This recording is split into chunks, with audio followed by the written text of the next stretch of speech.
Hi, this is Kristina Morros with Get Healthy or Get Dead, and I am excited today to be joined by Angela A. Stanton. I became acquainted with Angela on LinkedIn. We were both responding to a post by Lauren Dyer, which she had made a comment on the glycemic index, and Angela had chimed in, and there was just this interesting discussion that had started because I had always kind of used the glycemic index to gauge my food choices, and in discussions I've had about cancer, that's always been a way to starve tumors. So we really went into a rabbit hole discussion, and I asked Angela to join me for the Get Healthy or Get Dead blog. So, Angela, I'm pleased that you had time to join me today. Well, thank you for inviting me. It's fun. May I ask you a quick question? Yes. Where did you get the name of your podcast?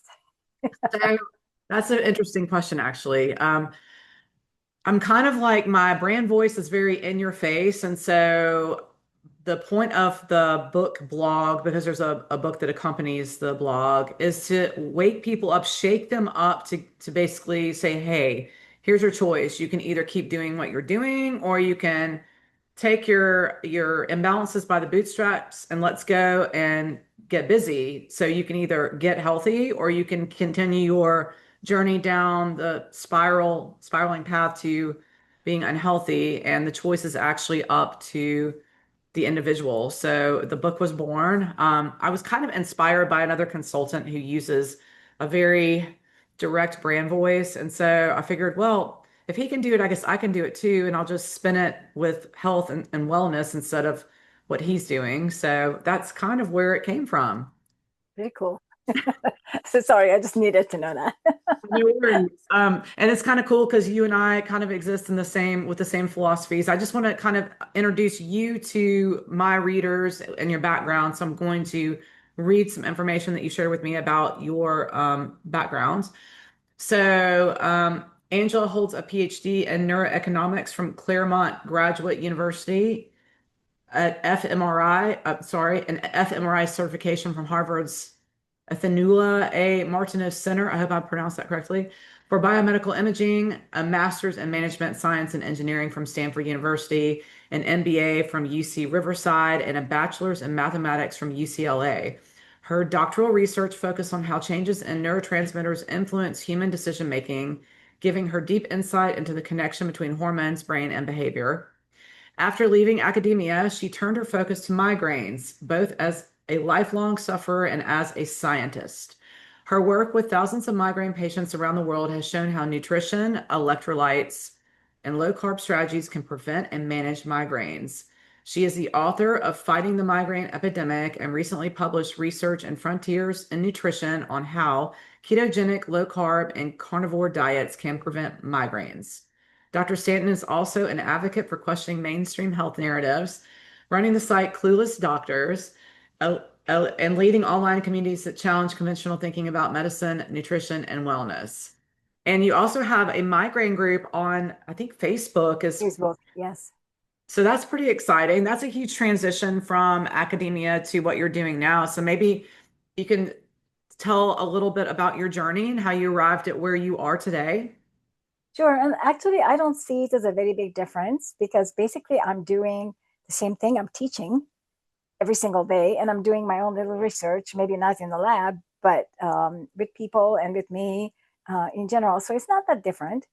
And my journey was in academia. When you are in academia, you're expected to work um, 24 hours a day. Basically, you're teaching very big classes, sometimes 300 and more in huge lecture halls at university. Plus, you have to publish, right?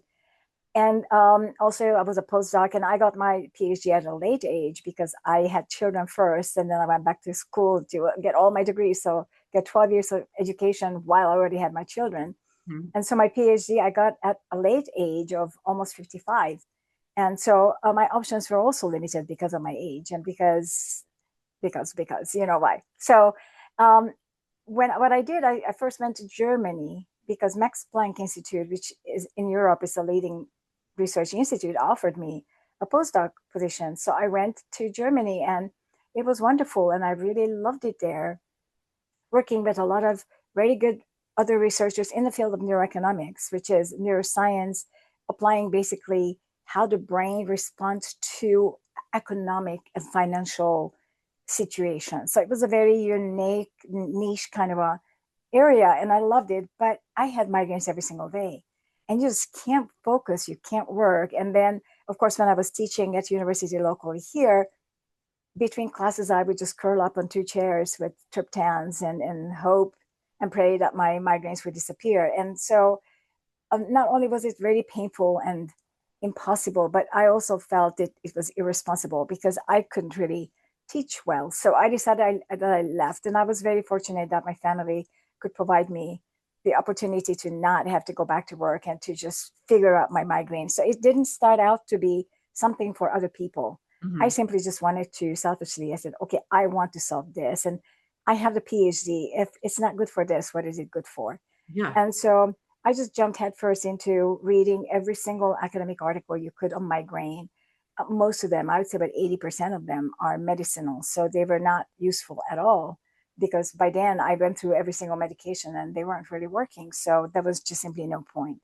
Hmm. And also then I started to experiment. Or I started to go. The most interesting was is I went into other kind of fields to read. For example, physics, electrical engineering. I mean, you read the electrical stuff for understanding your brain. If you don't take electrical engineering classes, you won't understand how the brain works. It's just really fascinating that you're learning all the biology, but you can't comprehend it unless you literally.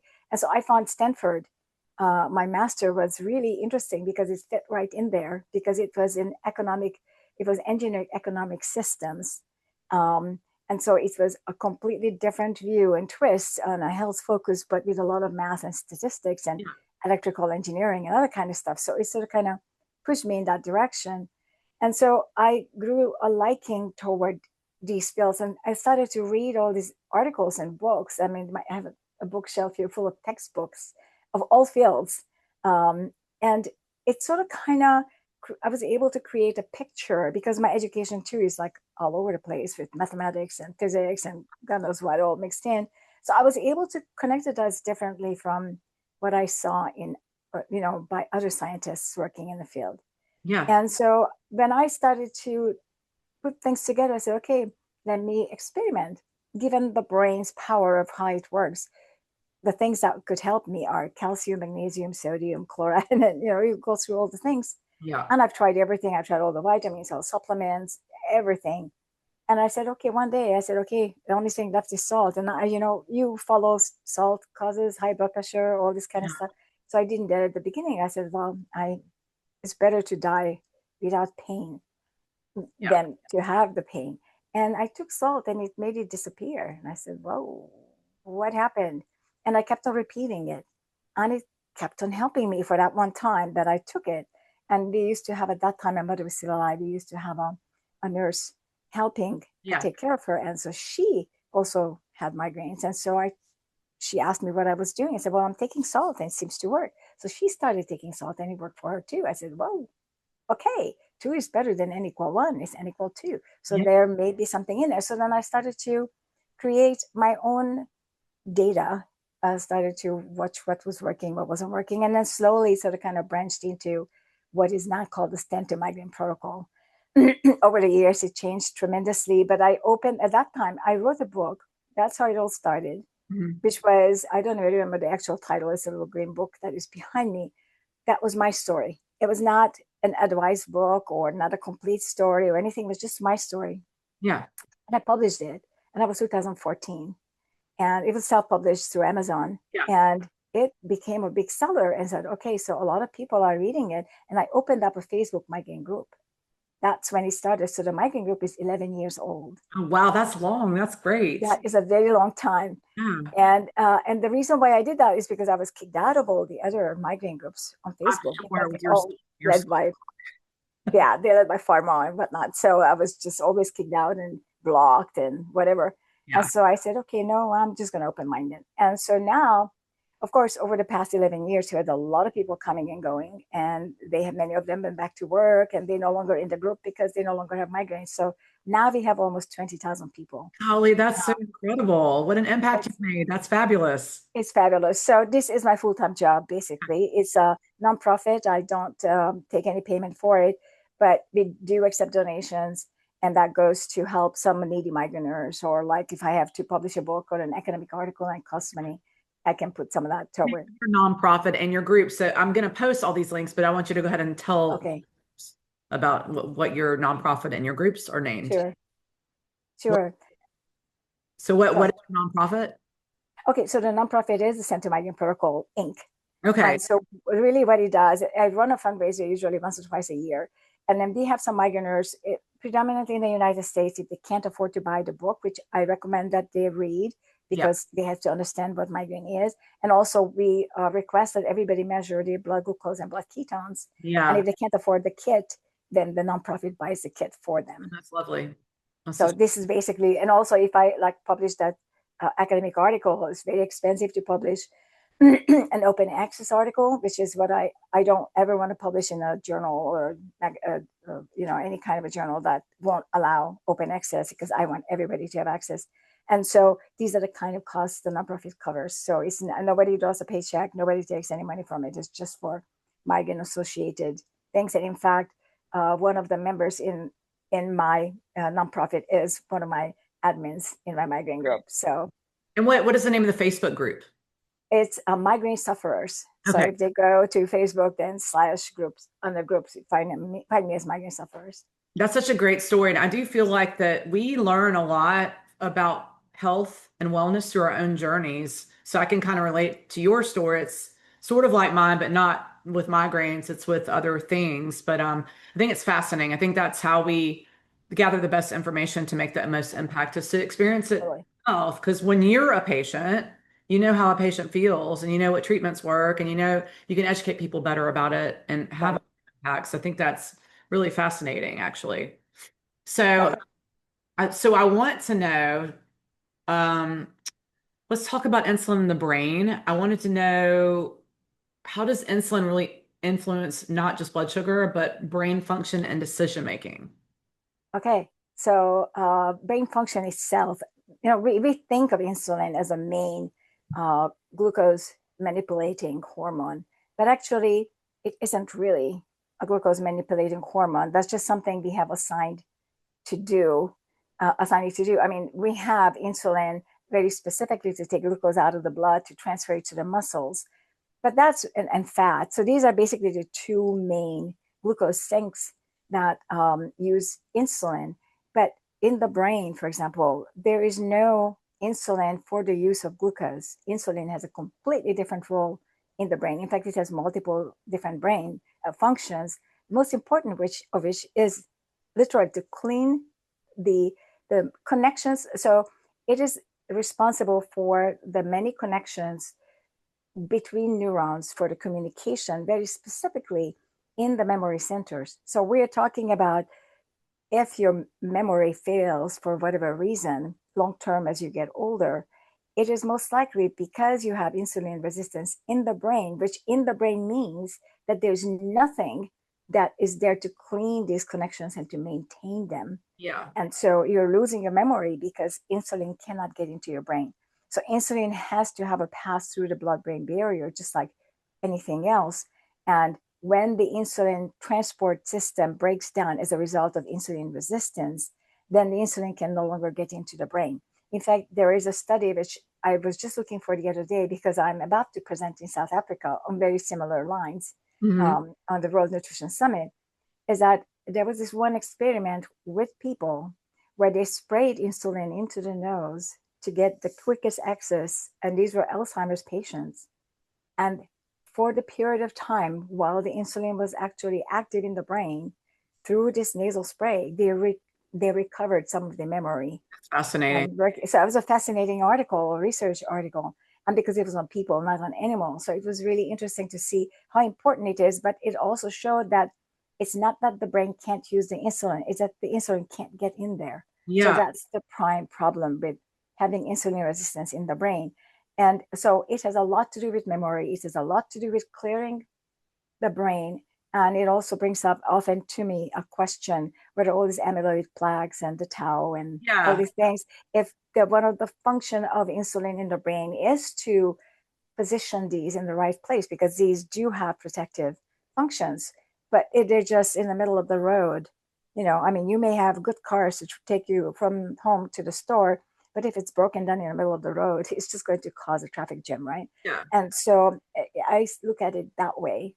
Yeah. And the But perhaps, and we don't know enough yet, but that is a suspicion. Go on, I'm sorry. No, I'm sorry.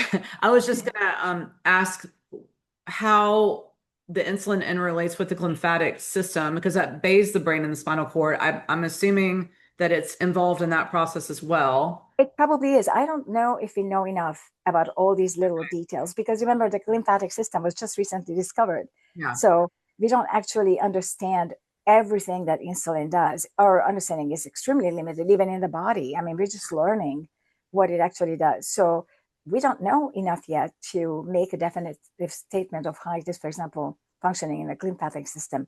Yeah. I actually don't even know, Yeah. because I have not read any academic articles on it.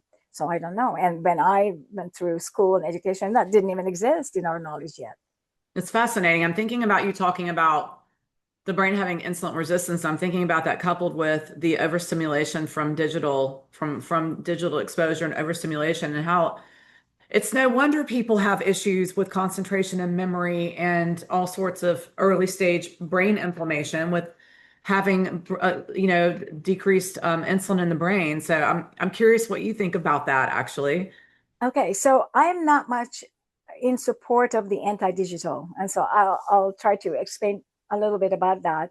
And I know I'm conflicting with a lot of people on this; is very controversial, but I think we are adaptive creatures, and so we adapt to the digital just as much as if we lived in an Amish land without even electricity, right? So we're capable to evolve and develop skills and respond really quickly. So I am not seeing that as a problem.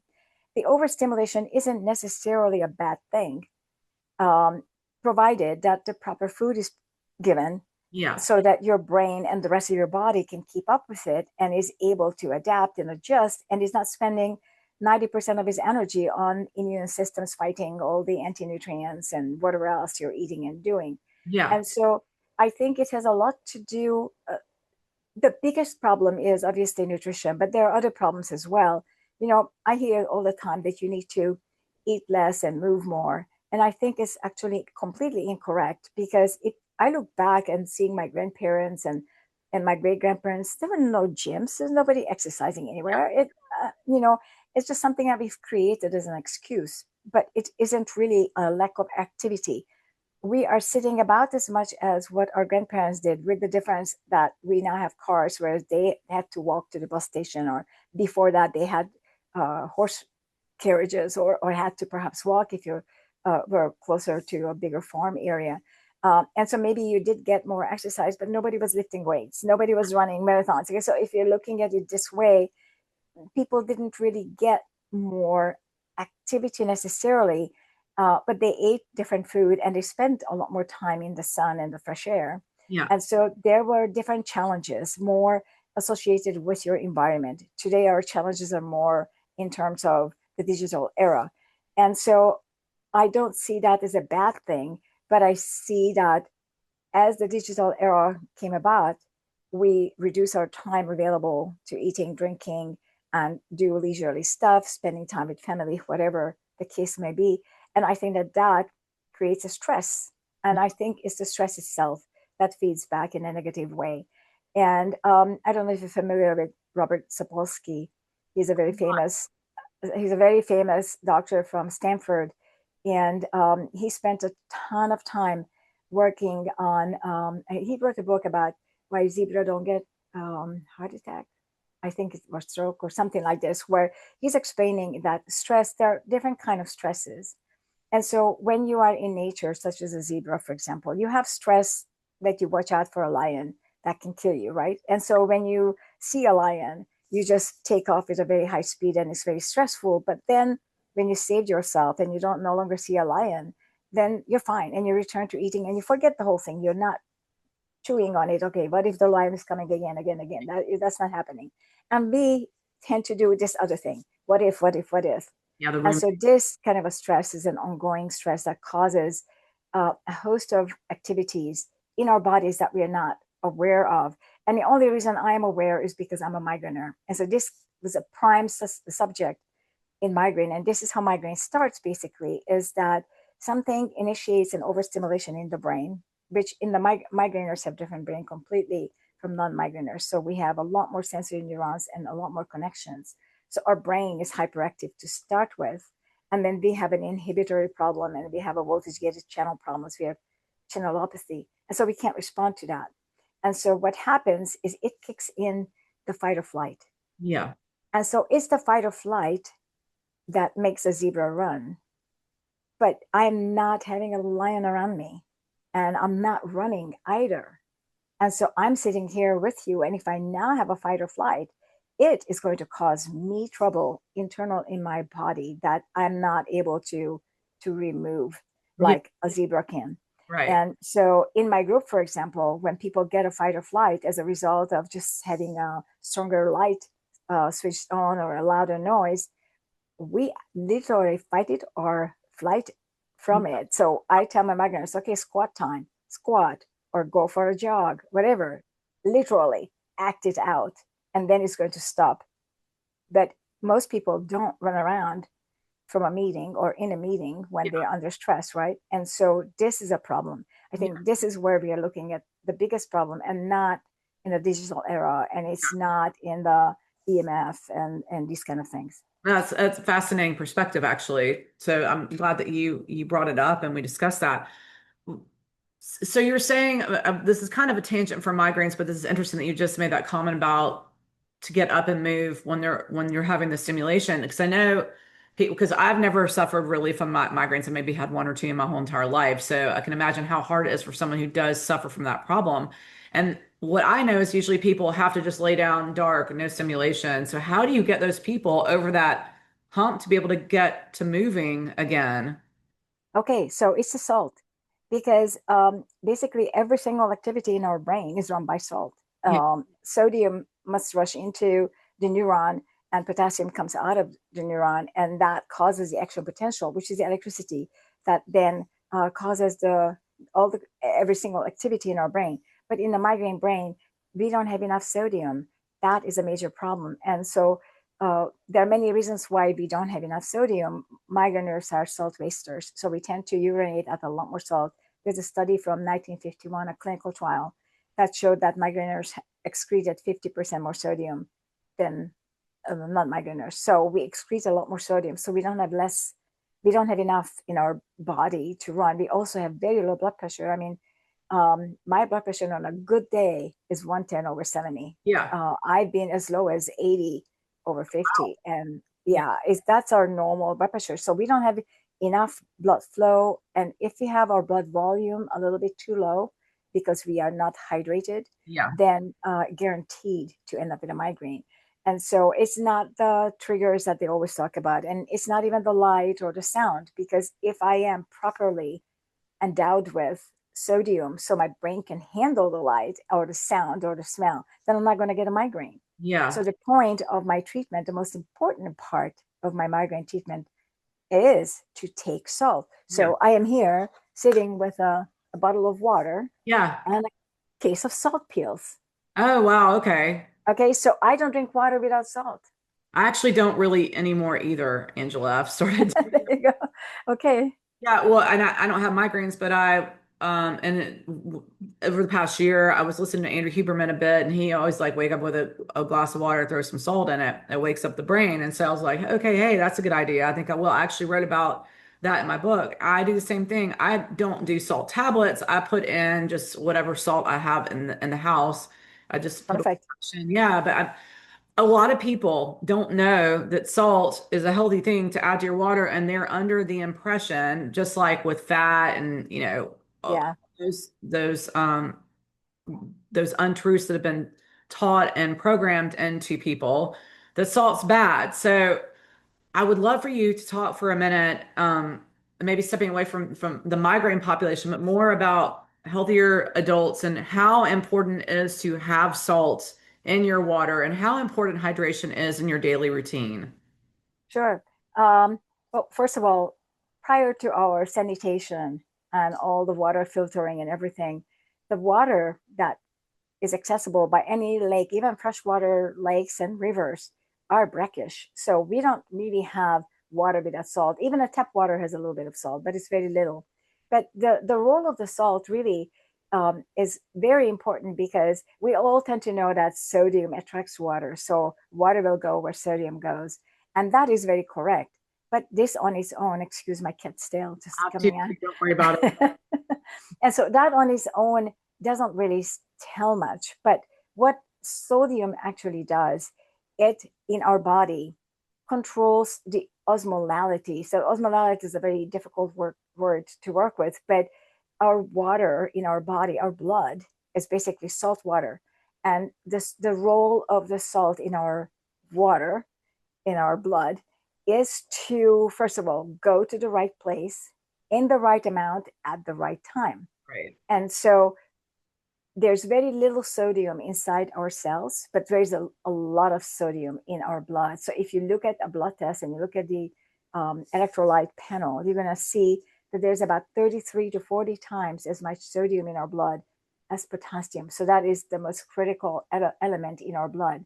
And its job is literally to maintain the water level in our blood such that it can flow properly and maintain the water level in the cells in a proper way so that it doesn't expand too very big and it doesn't become too small. So Right. it maintains the size of everything.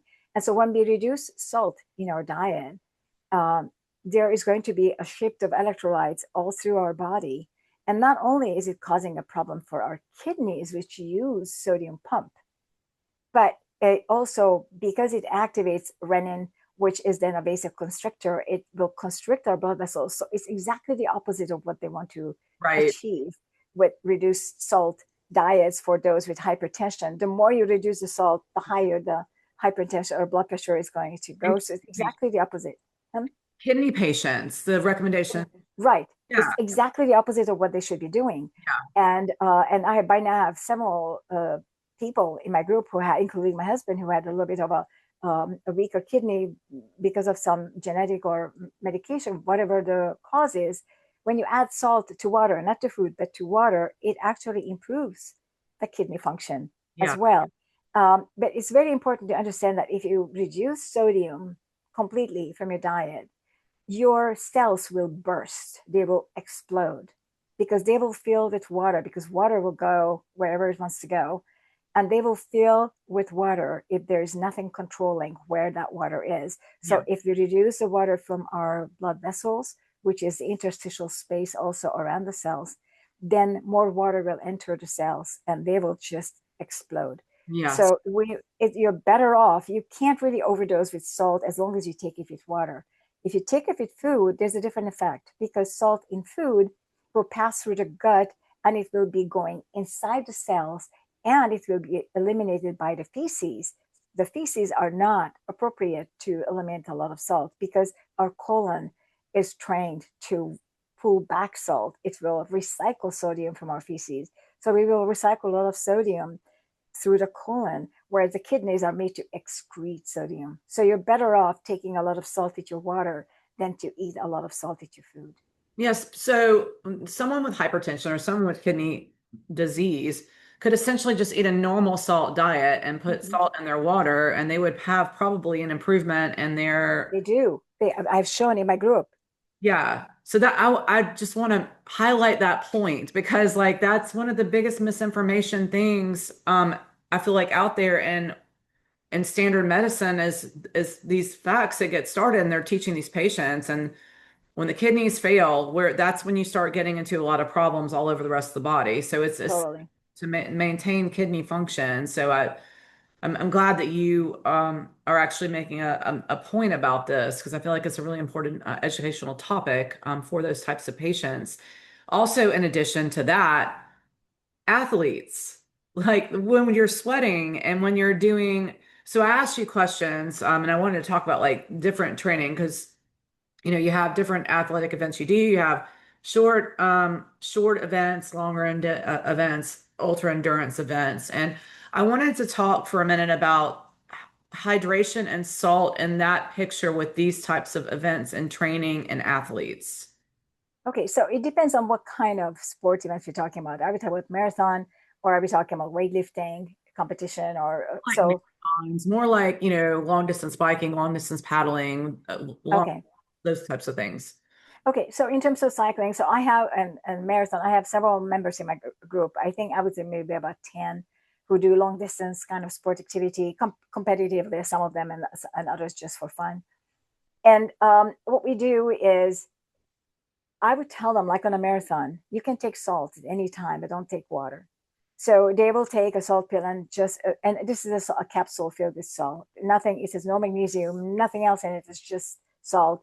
And they can take a salt capsule anytime. It's just a sip of water and go on, because all the electrolyte loss basically as they're running the marathon, while they do lose some water, they're losing much less water than what they lose in salt. Sodium is what the kidneys excrete, it's in the bladder, it's going to be gone. And one of the reasons why that is happening is because when you're running a lot and you're using your muscles, the potassium is going to come out of those muscles and it's going to end up in the blood. Mhm. And those potassiums will have to leave the blood in order for you to survive. In fact, marathon runners who end up with cardiac arrest usually, most often, end up doing so because the level of potassium in their blood is so high that the heart ends up getting an arrhythmia. And that can be fatal as well. And so if they keep on piling salt back in, that is going to control and keep the balance as they go. And whatever excess, because the kidneys are made to excrete salt, that's their natural job. The primary job is to excrete sodium. There is no danger of getting too much sodium as a result. And they can drink every now and then, drink just a couple of sips of water, but they're not drinking, they don't hydrate all the way through the marathon at all. And they're not going to hydrate before it a lot because they're not going to carry 2 pounds of water in their stomachs. That's going to just, move around. It's uncomfortable. And Yeah. then afterwards, they can hydrate carefully as they stop and cool down and they recover. They can hydrate. And I found that doing it this way, and also the food, they don't gel at all. So whatever they do is be recommended that they create a little paste made from hard-boiled eggs that is squashed with butter and salt, I love and put that in a little gel bag and just squeeze that in your mouth. If you must have anything for extra energy, Yeah. have that mix, and it gives you the fat, it gives a little bit of carbs, it gives all the fat, it gives the cholesterol, whatever you need, you're going to have it. And doing this, they've been doing really good all the way through. Yeah. And they find that they're not even fatigued the next day, because when you're using fat for fuel all the way through, instead of glucose, you don't get muscle aches either. Like, I just came from weight training, and I've been doing that weightlifting with heavy weights for several months now. I have yet to have a muscle ache one day. Yeah. That's fascinating. This is really interesting. So if I just to, I'm curious if it's really hot outside and you're sweating a lot, would you then recommend more hydration in the form of liquid and not salt then? Okay, so I would never ever have anything without salt. Yeah. So, but I go sometimes it's very hot. I'm in Southern California, so we can have 100 plus. Yeah. And one of the first things that I notice when it's very hot and I'm out there hiking, or I live in the hills, so a little walk is basically a hike, but on paved streets, is that my fingers swell. Yes, I have that too. Yes. Okay, so that means when you swell, that actually means you need salt, not water, because you have water. That's where the water is, in the wrong place, Yeah. but it's in there. Okay, so that's edema, and that's the sign of potassium leaving the cell and water coming out as a result of not having enough sodium. So you want to take a salt pill and not drink too much water, just a sip or two to get it down. And you're going to see it swell back a little bit, but then you continue hiking or whatever, and it's Yeah. going to swell up again, and you take another one. So I'm not a fan of drinking water all the time because you don't sweat that much. You Yeah. will sweat actually more after, when you arrive and you sit down. That is when the sweat is going to literally hit you. And you sweat much more when you go into a sauna, for example. I Yeah. mean, it's not really, the sweating part of it isn't that much. and it is used by our body to cool ourselves. So it's sort of kind of a reverse feedback, Yeah. right? So it keeps our body comfortable. So I'm not really fussing that much with water. It's more about the salt. Interesting. That's super interesting. And what would you recommend someone take a salt pill before going into a sauna then? Oh, yes. Yeah. Before, during, and after. Yeah. Absolutely. Interesting. Absolutely. Well, since we're talking about training and fuel and nutrition, because I'm like super curious about this. I told you before this interview that I would like to kind of explore and bust that myth of carb loading. I'm so tired of that. I want you to just kind of explain what are the faults in that theory for a pre-training meal and all of those things. Okay, where do I start? The long is like that. I How know. I much time can't have you wait. I got? can't wait to do this. I'm so excited. And by the way, I got some of your questions in advance, and I worked on that, and that's my answer is like 3 pages long. I said, okay, that's let me And just I'm not close even that. going in order. I'm like kind of like just letting it flow. So good. Exactly.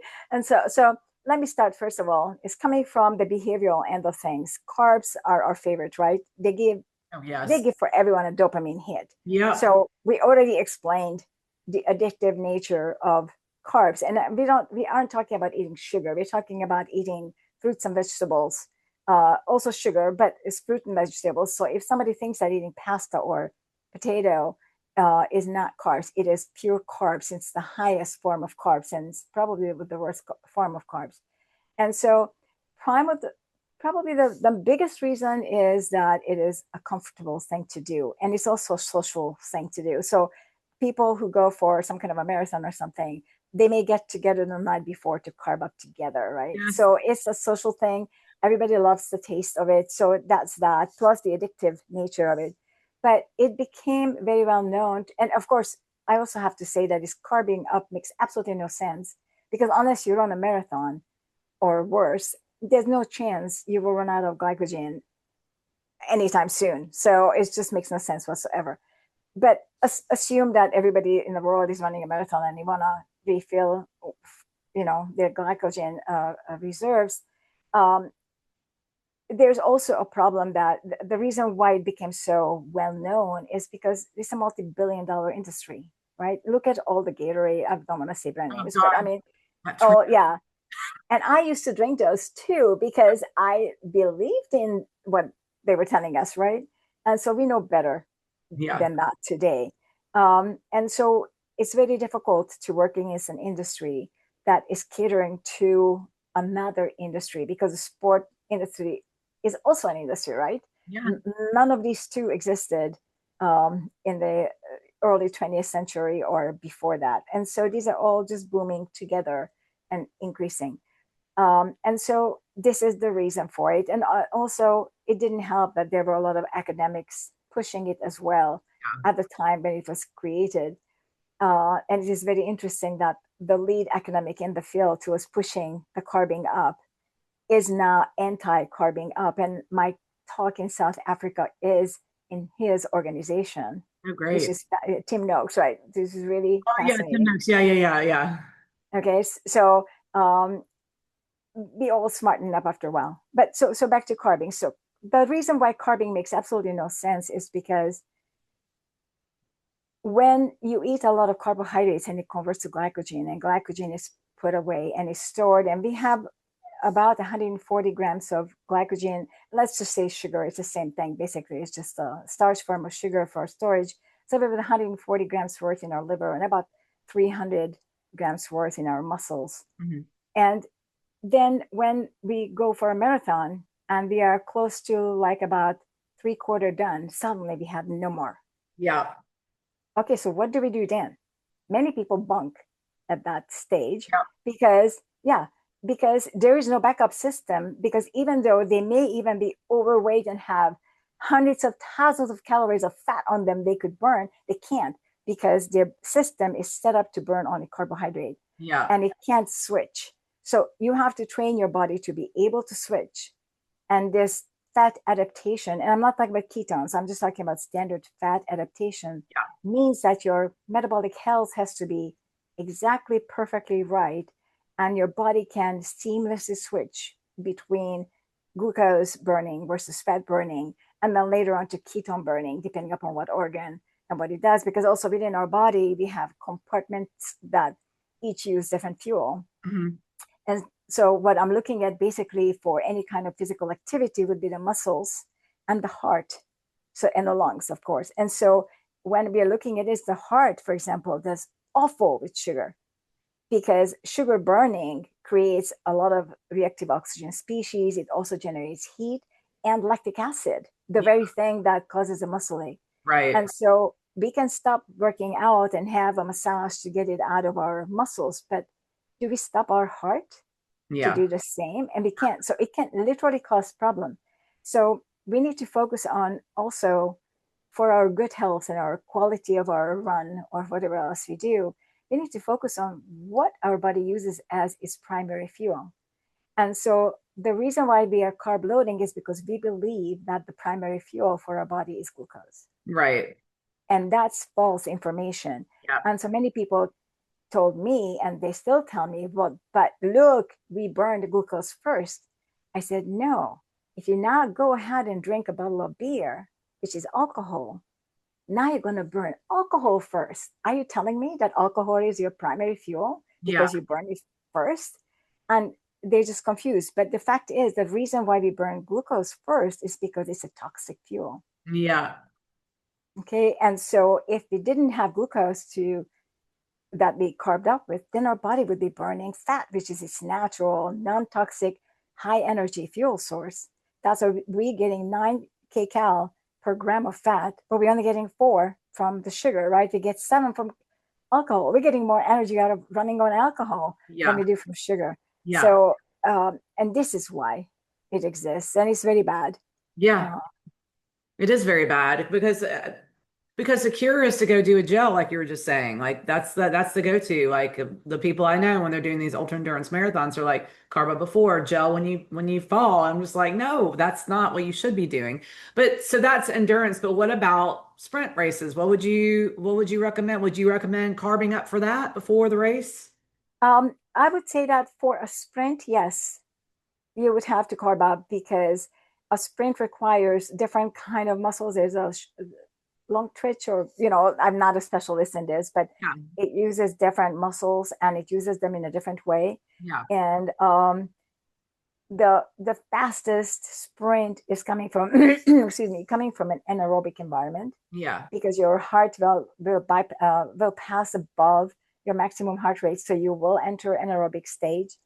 And when you are in an anaerobic state, you can't burn anything other than glucose. Yeah. It's going to be a fermentation process through the cytosol and not by the mitochondria, because the mitochondria is an oxygen rich requiring Right. creature. And if you're in an anaerobic state, it means definitely you have no oxygen to work with. Yeah. And so you will have to go into working with the cytosol, fermenting as fast as possible. So it's a different kind of an activity, but it's very short lasting. So you don't want to carb up for it because there's no point of you carving up for such an activity, but you want to eat it right before it to get the highest output.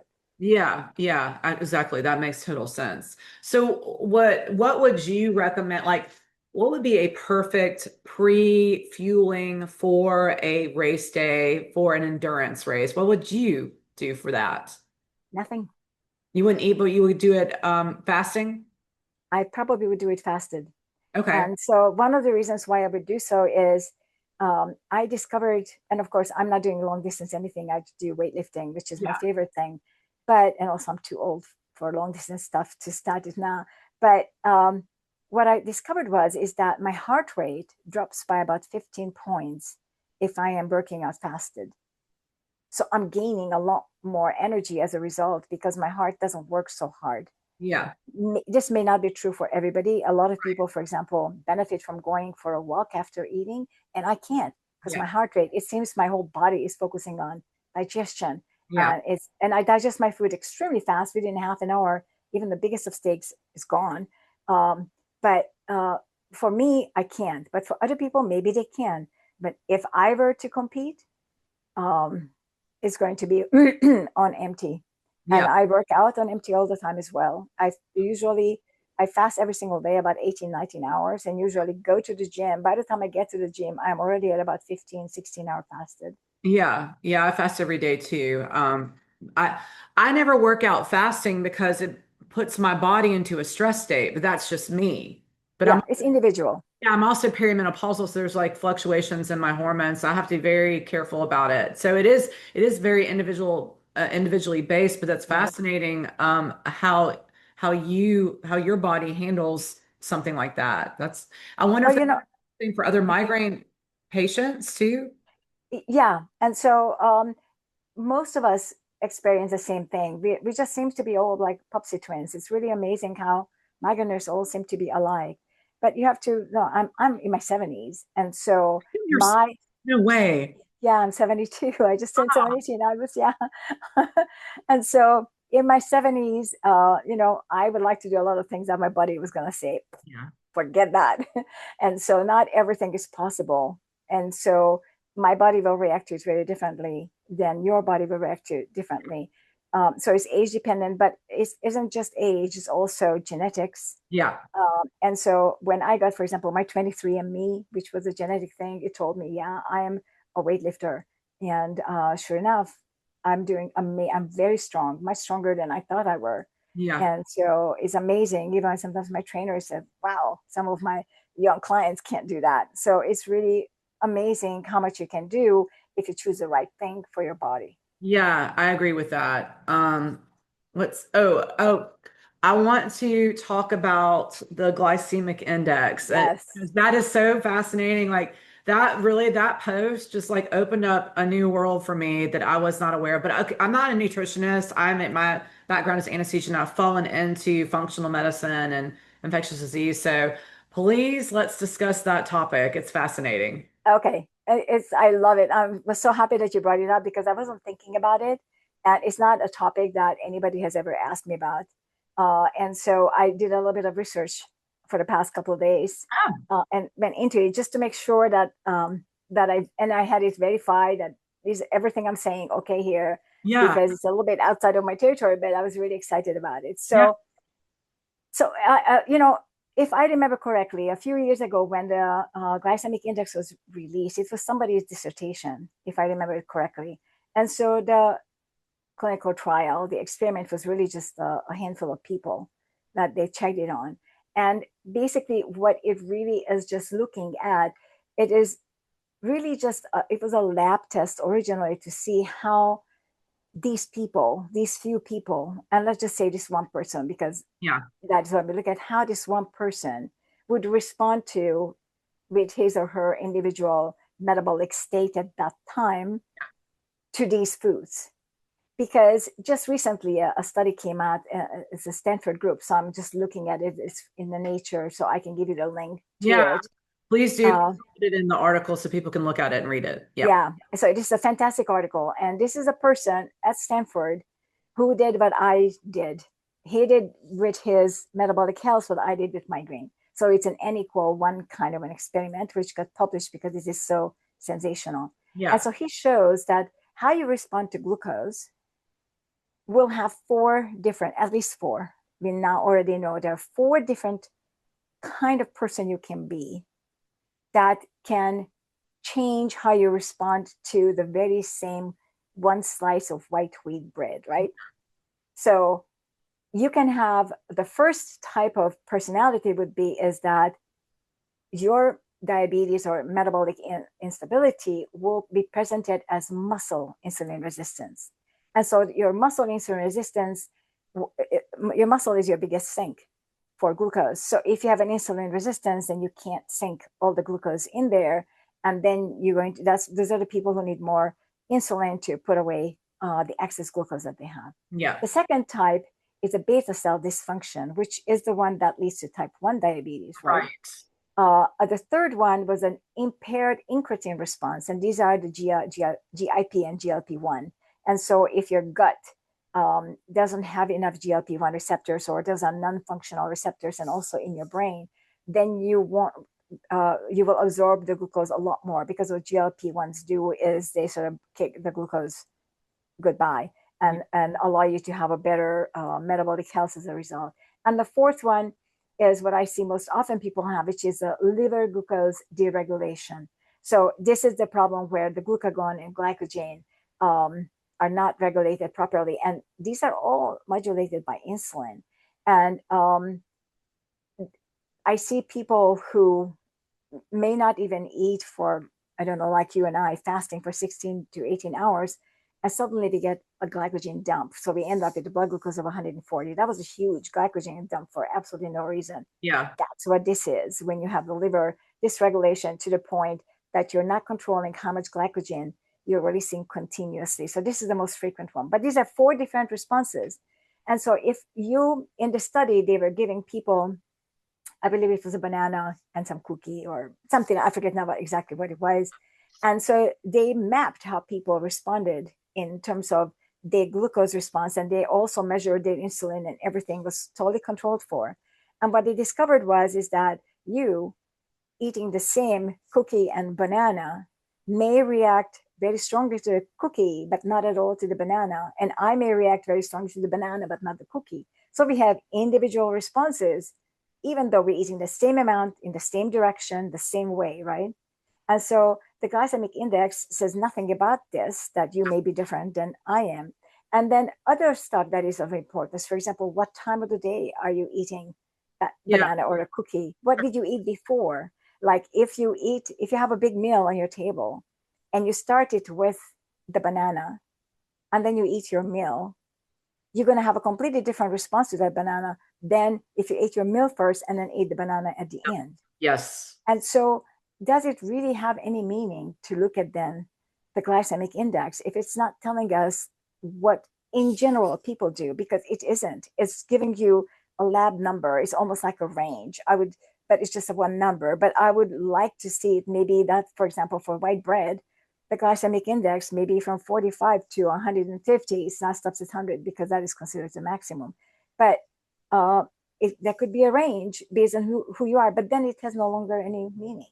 Yeah. And so I don't see it. And even the glycemic load, which tries to compensate for the amount of the food that you're eating, which I haven't even mentioned yet, it also still doesn't work because it still doesn't encompass all these variables that I just told you about. So it's really doesn't have any meaning. So I would not actually use it in any way Yeah. because it's not meaningful.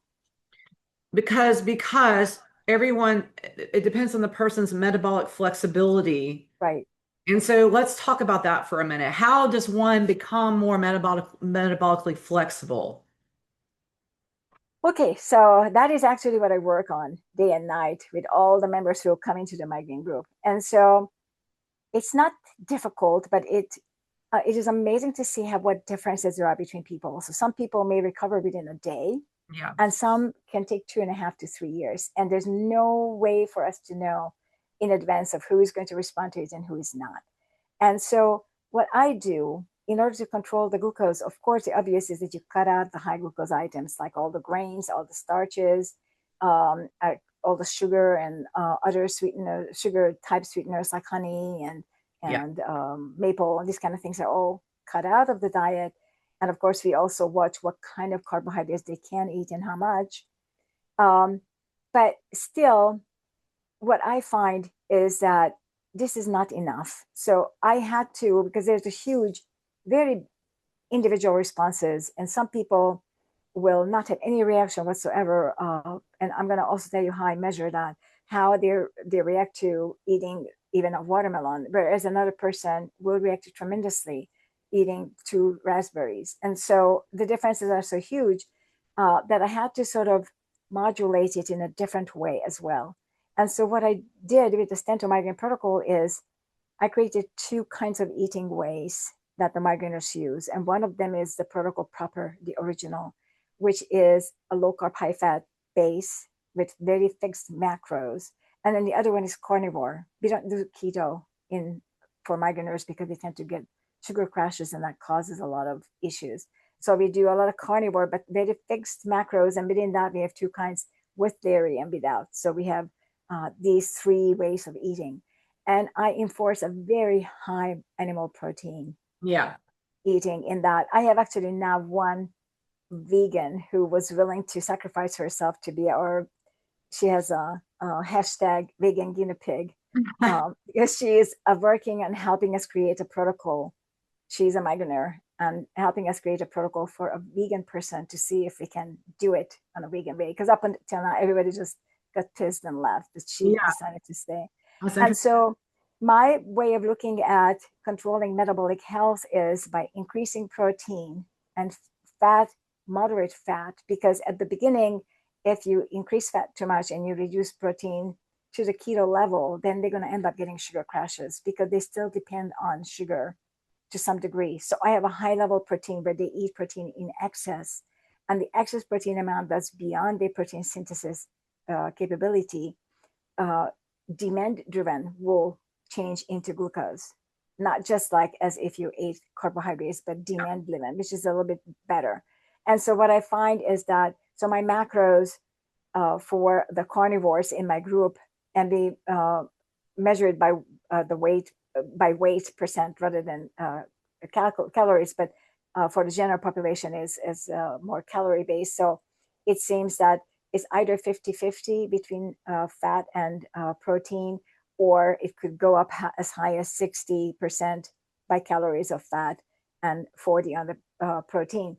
But the 50-50 is the closest. So we do it by weight, and by weight it is going to be 30 to 40% fat and 50 to 60%, whatever, yeah, 50 to 60% protein. Right. So we're talking about a very high protein. It's a higher protein than other people eat. And we also require them to eat in calories, women over 1,800 calories. So we have women coming in eating 1,500 calories. And no, you have to increase it to eating a minimum 600 calories per meal. Yeah. And you can eat more, but not less. And you can't eat more than 3 times a day, except if they have really bad sugar crash periods. Then before bedtime, we also give them 50-gram meat to eat. And that seems to helps keep the blood glucose stable overnight. Interesting.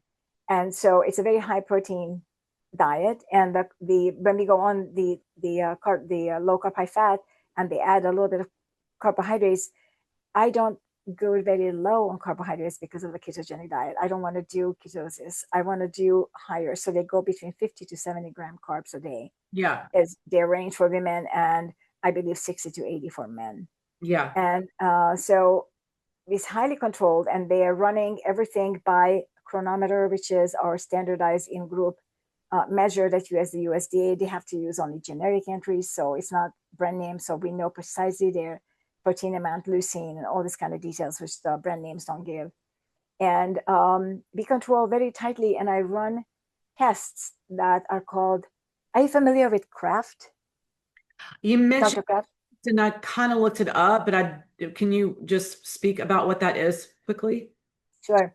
So what he did is he was the first one, or maybe the only one, who ran the 5-hour blood glucose and insulin oral glucose tolerance tests. And he would, in the 5 hours, and that is 5 hours postprandial, he would test every hour blood glucose and insulin. And he would create these curves, which then he labeled the type 2 diabetes stage 1, 2, 3, 4, whatever that was. And so, because I'm not a medical doctor, I can't order them to go to a laboratory test like that. I created a test that they can do at home with a blood glucose and blood ketone testing kit, where I'm using blood ketones as a proxy for insulin, Yeah. because I understand enough chemistry to see, and physiology to see what actually happens, because it's actually very difficult to understand. People think they're in ketosis when they have high ketones, but oftentimes that actually shows they're not in ketosis. So it's a really very complicated field. Yeah. But so I have a test in which we do 5-hour postprandial, and they check every 30 minutes, and they control what they eat. So they have to write down precisely, and they're within the framework of my protocol foods that are allowed Yeah. and the protocol macros. So we have everything controlled in a very narrow range for everybody the same. And they tell us precisely what they ate, grams, calories, the amount of leucine, everything is given. And then they check a fasting blood glucose when they wake, and then they take a pre-meal, and then 30 minutes later, after they put the fork down. Yeah. And I can see on the curve of the two, the ketone and the glucose, of whether they are protein synthesizing, are they having insulin spikes, are they having glycogen spikes. So it's very easy then to see what actually happens. And so the goal is for them to reach a near flat line Yeah. all the way through. And of course, what I now understand is that as they finish protein synthesis, which can go up to 4, maybe even more than 4 hours, for some people, it just never stops, which is great. But for those who just start protein synthesis and after 3, 4 hours they stop, you can see a sudden spike in the glycogen. So the blood glucose goes up and then suddenly it starts to come down and Yeah. they end up somebody in the 80s. By the time they drop below 90, there's no more protein synthesis. So Okay. it's really interesting to see how they pan out. And so this is how we can establish a metabolic fitness, because if they're jumping all over the place like a roller coaster, then we know that, okay, nowhere near stable metabolically. Right. If their ketones are skyrocketing and then go down and back up, nowhere near Yeah. stability. And so I like to see a pretty stable blood glucose within ranges, which I have set ranges that I created, and I chart and graph everything for them in by Excel and post a picture so they can see what it looks like and explain it to them what stage they're in, whether they should stay on carnivore or okay for them to move somewhere else. Right. So then you just look at their results and you adjust to give Right. recommendations about how they should change their diet according to what's Exactly. coming out. That's Exactly. And it works really good. And then they keep on repeating the test every so often. It's totally up to them whether they do this or how often they do it. Most of them do voluntarily very well. And some of them do it every month just to see how they improve. And you can see the improvement over time. It's very interesting. that's really cool. And so, because I asked you also this question, because like I'm not a cancer treatment expert, but I know that you can control tumor growth by keeping not feeding with sugar. So in this situation with a cancer patient, you could basically do the same thing. You're trying to find that they're also flatlining in the metabolic metabolism of the different nutrients. It's And a little bit different. So okay, I also have a keto group, okay, and I just don't like to use it for migraineurs. But I have people coming in with cancer, traumatic brain injury, all kinds of different issues, OCD, mental conditions, whatever the case may be. And I will then send them to my keto group. And especially the cancer, I have about 3 people who had cancer or post cancer, and I have several people with TBI and yeah, similar. I will, and seizures, of course. And so I'm treating ketogenic diet in a therapeutic way only, not for everyday use, because it just simply is a catabolic process. So I don't want people on it all the time. It's just yeah, not something I support. But for cancer, it's perfect because the goal is to move everything toward ketones and fat use yeah, so that cancer cells will have less of an opportunity. Unfortunately, cancer cells also use glutamate, which is an amino acid found in every kind of protein. So you also have to reduce the protein amount when people have cancer, yeah. um, and reach a stability that way. So that would be a very high fat ketogenic diet if they have cancer. And but I also want them to fast. I also want them sometimes to have, like, if they have chemotherapy, I want them to fast before they go for chemo, so they actually empty when they go on chemo, so chemo has a better chance of working. And I want them to reject all the cookies at the chemo centers. I mean, it's absolutely amazing how they feed them with cookies. In the hospitals in general, it's just disgusting. Right. It's just disgusting. It's absolutely amazing to me, but especially for cancer, let me know that cancer cells live on sugar. I mean, we're finding the metastasis with sugar. Yeah. Well, I mean, even when you donate blood and they have cookies and orange juice and all that crap for you to eat, yeah. what is the rationale behind like gorging people with sugar stuff? Like that's just ridiculous. Well, and also now for surgery, I'm hearing that there are simply no surgeries without sugar drip. I mean, it's the craziest of things. Yeah, so because of my anesthesia background, we primarily, well, Ringers has some sugar in it. We primarily use Ringers or saline. It depends on the case, but I think we could probably run everybody on saline and they would be fine. Yeah, I know, but now I've had several people show me they had surgery, and they show me the disclaimer and the paperwork that they're making them sugar up, literally carb up with That's so crazy. it is absolutely crazy. They're carving up them off with sugar drinks, and they're all the instructions tell them that they're going to get this later in with the sugar in it. I mean, it's just crazy. It's totally crazy. That makes the injury recover slower. That's nuts. Well, this is why I don't do anesthesia anymore because I can't walk into an operating room situation and see patients where they're just getting things that don't make sense. And like most people are walking in there, like they don't really even realize like well, I mean, personally, I would not tell someone to take Ozempic or something. I would tell them to focus on their diet. And like the people are coming in with complications from Ozempic and vaccine injury, that's a real thing too. Like half the colleagues don't, more than half, I'd say 85% of people don't even realize that's a thing. And people walk in and have a fresh, a booster or whatever, that can put them at risk for bleeding on the table. And like, no one has any clue about that stuff. I can't function in that environment anymore. So that's one of the reasons why I've stepped out. So that's really interesting that they're giving those instructions now too. Right, they I've been do. out for a few years, so I'm like, that's pretty shocking. Yeah. It's really shocking. I wanted to get my nutrition degree on top of my PhD. I figured it would be so easy to get a nutritionist degree because basically I have all my education already. I just need a few more classes.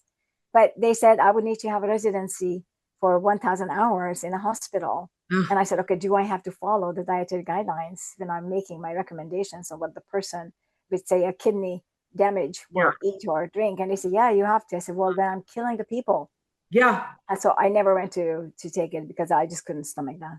Yeah, speaking of dietary guidelines for sodium, let's talk about that for a minute because I like talk about vitamin C all the time. I'm sure people who read my stuff are just like, please shut up about vitamin C. But I mean, we just don't get enough of that either. So let's talk about what are the recommendations for sodium and what you should actually have. Okay, so the recommendation for sodium is, I believe, 2,400 milligram sodium, which is 1 teaspoon of salt a day. And so if I tell you that I'm having, let's see, I'm having 22 capsules, just that's not in my food, that's just with water. 22 capsules, and each capsule has 360 milligrams sodium. So I am taking something like 16 or 18 gram salt a day. So 9 times, 8, 9 times the dietary guidelines just in my water. Yeah. That excludes what's in my food. Yeah. And I've never been healthier in my life. I have low blood pressure. I am not taking any medication Yeah. other than estrogen because I'm female, but Yeah. nothing else. Yeah. So yeah, it is really amazing how much misinformation is out there now. But the vitamin C is interesting that you mentioned, but I Yeah. also wanted to say something about some of the other stuff like potassium. The RDA on potassium, Yes. everybody thinks it's 4,700 milligram. Is that what you know? 4,700? Yeah. Okay, they reduce it to less than half that. It's like 2,200 milligram is what is the RDA now. Okay, Yeah. they reduced this about 2 years ago. Interesting that it happened 2 years ago. I wonder why that is. Okay, but I have to also say that there are ways that you can find out how much sodium and how much potassium is in your body. You can Google the molecular weight, how much sodium and potassium is in the body. And there's a little bit more sodium in terms of count because sodium is much smaller than potassium, but by weight, they're equal. So in your body, there should be equal amount of sodium and potassium. So as much salt you take in with your food, not with the water, but with the food, which goes into your cells, you should have that much potassium. So if you're eating an avocado has like about 600 to 800 milligram potassium in it. If you ate 4 avocados, you met your daily need for potassium, but you have to add that much salt on it to be equal. So currently the sodium and the potassium requirements by the RDA are equal, 2,400 milligram a day. And so as long as they're equal, that's pretty good, but Yeah. it's too low for sodium. And so therefore it should also be higher for potassium because it should be equal. And I mentioned the podcast I watch, you mentioned that you don't recommend people taking potassium supplements, that it should come from foods. Right. Cover that for a second too. Yeah, remember when I said earlier, when you take salt with water, it goes into your blood. It doesn't go toward your cells. So the elimination when you take it with water is going to be through your kidneys. Yeah. Whereas if you take it with food, it's going to be through your colon and the feces. Well, potassium is a very large molecule. And so your kidneys don't excrete potassium very well because the kidneys have these filter systems that will have to literally have a vasodilation Yeah. to have the little holes make bigger so a bigger molecule can go through. Yeah. Or if they made the holes bigger, then a lot more sodium will also go through, and Right. also calcium and magnesium and iron, because those are all smaller than potassium. Potassium is the biggest molecule. So you shouldn't supplement because it's going to end up in your blood, and there's no means by which to reduce the potassium from your blood. I actually have an article, and I will send you the link to that as well, Okay. on Hormones Matter, where I wrote about, I interviewed an ER physician who was a cardiologist, a heart surgeon by specialty. And I asked him, what happens if somebody comes in with very high potassium level in the blood, hyperkalemia? Yeah. And he gave me like 4 different medications that they have to give them, including sugar, to Yeah. get the potassium out of the blood and into the cells. It's just that complicated. Yeah. So when you supplement potassium with water, it's going to end up in the blood. It's the worst thing you could possibly do. You Yeah. don't want potassium in your blood. You want it in your food. Yeah. And so just eat high potassium food. Don't supplement it. And what are those? Well, if you eat vegetables or fruit, then have avocados and salads. If you look at it from meat, have salmon is huge. A serving of salmon can have 700-800 more than in avocado. Yeah. Uh, Beef is very high. Chicken is high. Um, um, I don't eat vegetables. I eat some fruit, but not vegetables. And I'm getting a ton more potassium than I need to. I Yeah. end up having to add more salt to my diet because of I eat a ton of beef, ribeye, and even raw steak tartare and other kind of things. And these are all very high in potassium. So if it is a whole food, a food that is not pre-made for you by a company or anyone else, there's a very high chance, unless it is shellfish, which are not high, the rest of them are going to be very high Yeah. in potassium. So you're going to be totally fine. Yeah. I saw your post today about eating mussels for breakfast. I love that. Oh, that was so good. Yeah, with a lot of cheese on it. Yeah. Yeah, there's a new little thing I want to try for breakfast to break up my Yeah. variety. Because another interesting thing that I really loved about that interview that you did, because you were talking about fasting and how your body is basically almost trained to react to the foods you eat when you eat the same foods all the time. I have to say, I'm guilty of eating eggs all the time. You even talked about, oh, I can tell they've been eating eggs. I eat eggs a lot. But I do actually eat it with other stuff. I'll have avocado or I make my own sourdough stuff. It was sourdough bread in the morning, but that was kind of interesting. So I kind of would like to talk about that for a second too, about how your body also almost memorizes the time that you're eating and how it's good to be more flexible about your eating times. Okay, so it's not that your body is memorizing it, but it has a Pavlovian expectation. Right. That's Uh, yeah, it's the expectation that it knows that, okay, pretty soon food is coming. And so when the food is not coming, you get a growling stomach. But 5 minutes earlier, you didn't have a growling stomach, and your stomach was just as empty 2 hours earlier, and yeah. you didn't have a growling stomach. So it will send you a message when all the juices are coming in advance. And so the best way to explain this is perhaps looking at insulin, because we understand what it means, the different phases of insulin response. So, for example, you looking at an advertisement on television showing a donut, and you happen to like donut, that looking at that food is going to initiate an insulin release in advance in you, making you hungry. And that's going to make you go to the donut shop and buy a donut. Right. That's the goal of the advertisements. Okay, that's how it is built up. And it is the very same if every single day, the same time, you see the same kind of advertisements, your body is going to be conditioned. Yeah. So it's more of a conditioning, an expectation that, okay, I'm ready to have. And it's really funny when I'm in the gym working with this trainer and we're watching TV and the ads are coming on. And it's always coming up with the same one ad where they show crab legs. And crab legs are my favorite food. So I was, damn, I wasn't hungry a minute ago. Now I'm starving because I saw my favorite food, right? And so this is how our body is set up. And I think that this is an evolutionary thing, because if something was available to you 2-3 times the same place, the same time, then chances are the fourth time will also happen. And your body will say, well, I want to maximize that berry coming in now Yeah. because she ate some raspberries from the bush yesterday and it's increased from the day before. So now I'm going to have even more insulin ready to pack it away as fat so that during the winter she can survive, right? And Yeah. so I see an evolutionary advantage about prepare our body preparing and adapting to an expectation. And so that's all that is happening. Yeah, that's super interesting.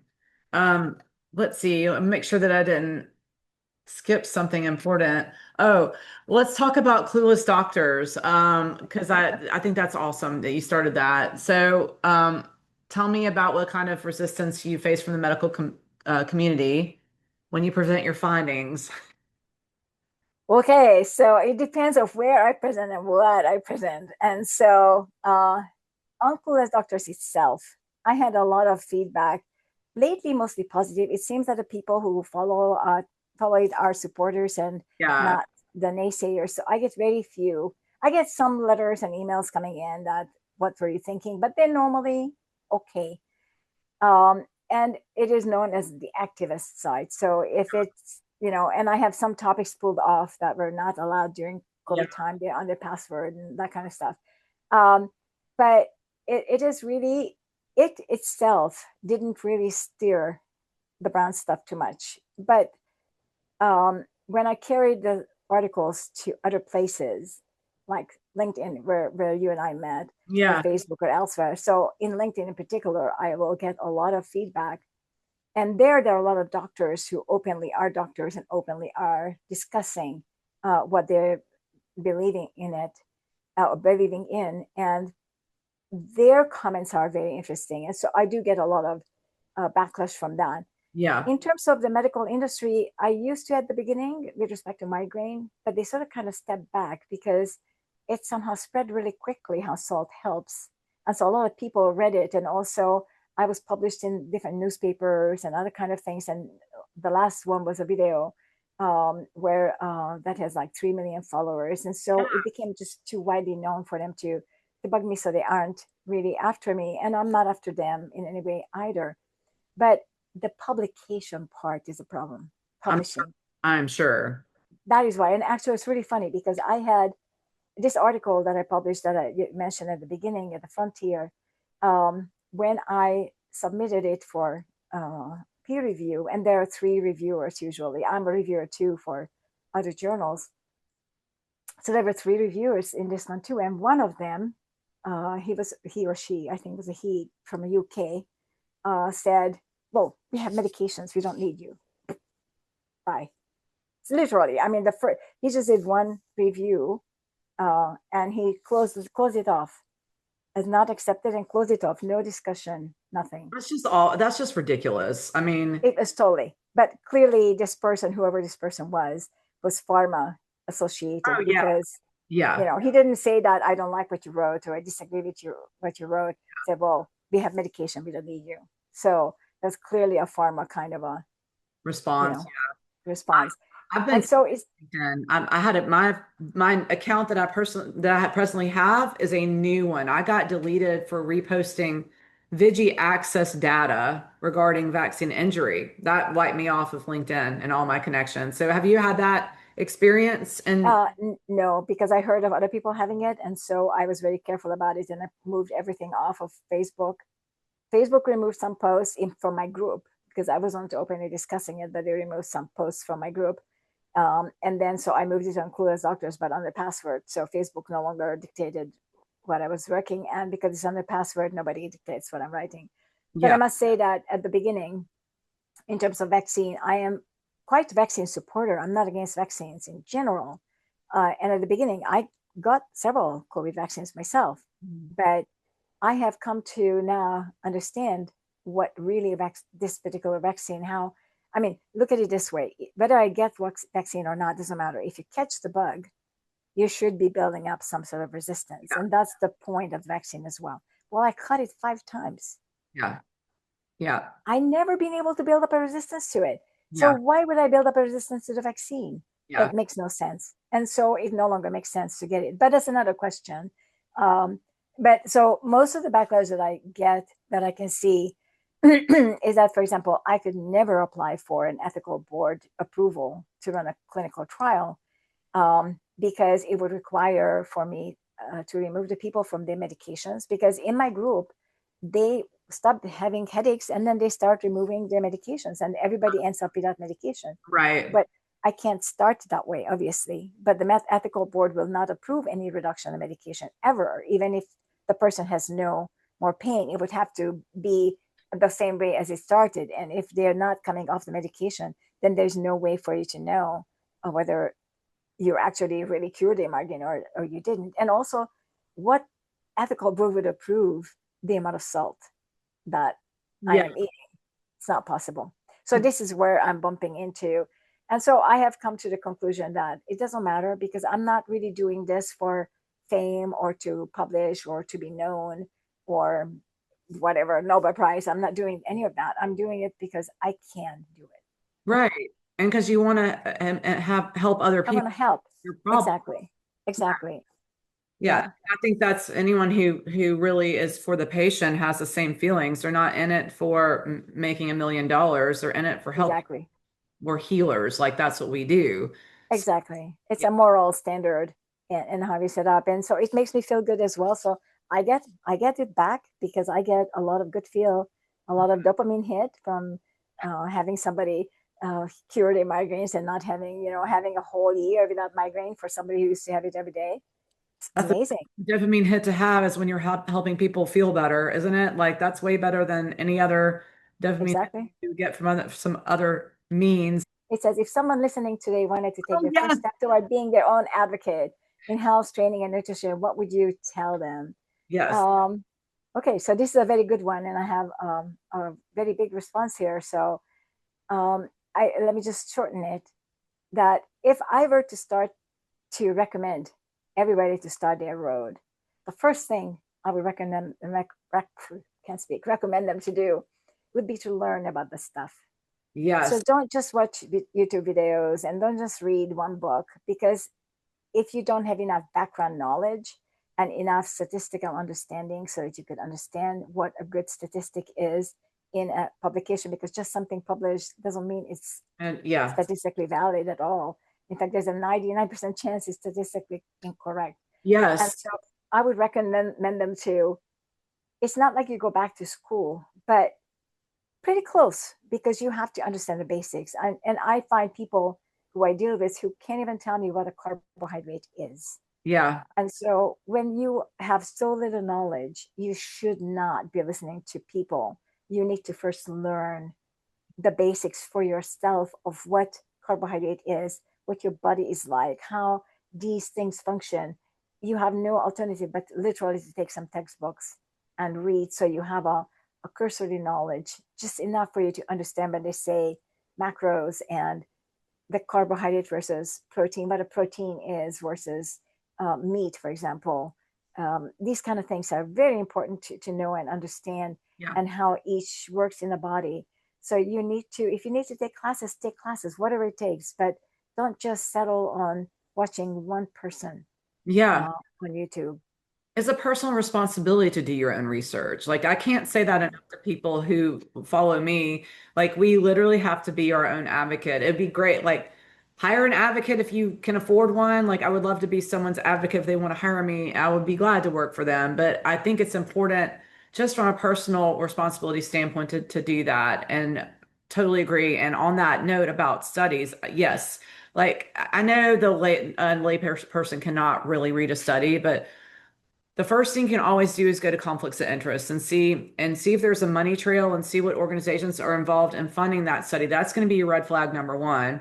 Number two, you may not understand the study design and the results, but if you start looking at like how they're basing like what they're basing the study on, who's their control group, who's the study group, like what are they doing, what are the outcomes? Like if you understand that part, you can kind of smell if there's something Right. shady going on, you know? So, Sort of, right. It's yeah, very difficult. It is really difficult. And I feel very sorry for most of the people, yeah, because it's every day is getting more and more difficult, because people find ways to hide their incentives and tricks. And so, for example, when academic articles published from Harvard, the first thing I do is go back to Harvard and see where that department gets some foundation from. Not necessarily what funds this particular one project, but that's a good the point. general. Yeah, Yeah. that's a really good point because there's a lot of dirty money that goes into institutions.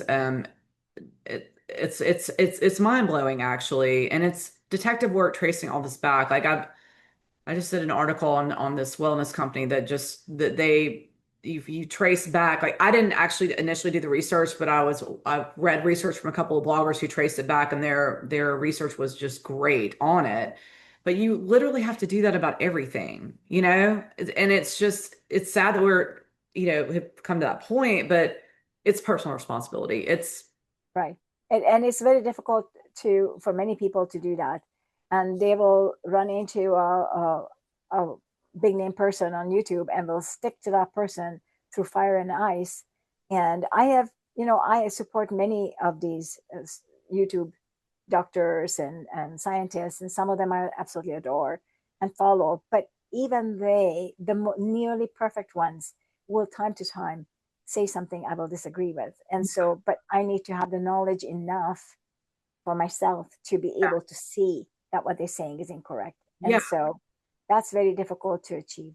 yeah, and I feel like everyone's also entitled to have their professional opinion, and their professional opinion may not be your opinion, or the opinions may not align too. So that's okay, but if it's your healthcare and it's not aligning with what you want, then it's your personal responsibility to find someone who does align with you. So we're just in a different state of the world where you just can't blindly trust anybody anymore, especially in healthcare and the wellness industry. So that's another reason why I wrote my book. So Exactly. that's why you Yeah. have your groups too. So I really wanted to thank you for spending time to speak with me today. I knew the discussion was going to be fun and very insightful, and I'm going to be sure to have all the links where people can find you. If someone wanted to book like an appointment with you to do the measurements for glucose and ketones and insulin, how would they reach out and find you?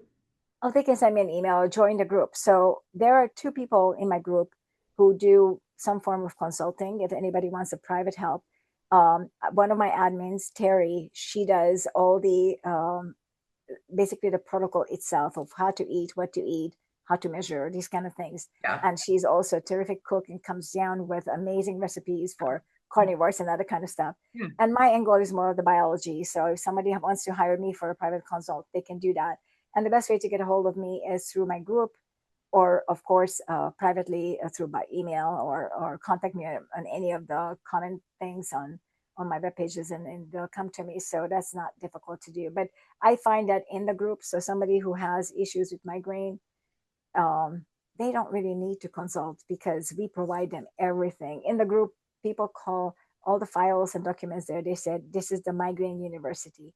Yeah. So they some of them print it out, and it's like this big of a file folder Yeah. with all the documents about everything. So the chances of anybody having to hire me for money is pretty close to zero. Yeah.